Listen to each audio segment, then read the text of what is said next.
నిన్న ప్రకటనతోటి బిగించేద్దామండి, తర్వాత యుద్ధంలోకి వద్దాం. నిన్న ఆయన మాట్లాడుతూ మళ్ళీ థ్రెట్ ఇచ్చాడు. థ్రెట్ ఇచ్చి ఊరుకోకుండా బ్రిడ్జిని ఫెయిల్ చేశారు.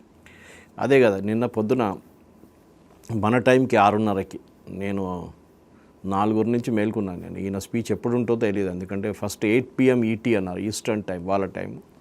తర్వాత 9 PM అన్నారు. మళ్ళీ అక్కడి నుంచి మళ్ళీ ఒక 15 నిమిషాలు లేట్ అయింది. తర్వాత వైట్ హౌస్లో వచ్చి ఈయన మాట్లాడారు.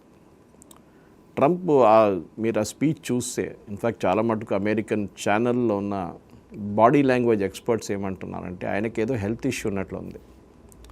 ఒకటి, ఆయనకి డెఫినెట్లీ డెమెన్షియా ఉంది. ఎందుకంటే ఆయన చెప్పిన మాట మళ్ళీ మళ్ళీ చెప్తాడు, చెప్పిన మాటని మళ్ళీ మార్చుకుంటాడు. అది కాకుండా ఆయన స్పీచ్ స్లర్ అవుతుంది మాట్లాడుతున్నప్పుడు. ఈ చాలా మటుకు ఈవెన్ బైడెన్ గారు కూడా ఉండే అది same problem. During his last part of presidency బైడెన్కి ఎవరు లేనప్పుడు ఒక చేయగలడానికి వెళ్ళారు ఒకసారి, అక్కడ ఎవరు లేరు. సో అట్లాంటి ప్రాబ్లమ్స్ ఉన్నాయి ట్రంప్ కూడా. కానీ అది ఫిజికల్ ప్రాబ్లమ్స్ పక్కన పెడితే స్పీచ్ ఏమి ఉండాలండి. ఈ స్పీచ్ 32 రోజుల తర్వాత, యుద్ధం మొదలై 32 రోజుల తర్వాత ఈ స్పీచ్ ఆయన ఇచ్చారన్నమాట.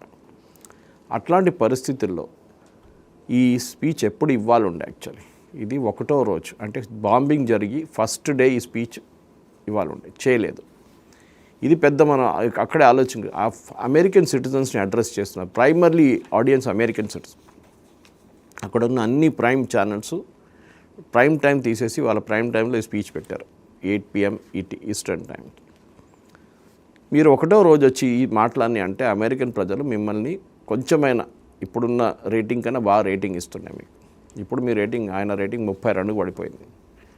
ఓకే, అంటే 68% మంది వాళ్ళని అపోజ్ చేస్తున్నారట అన్నమాట.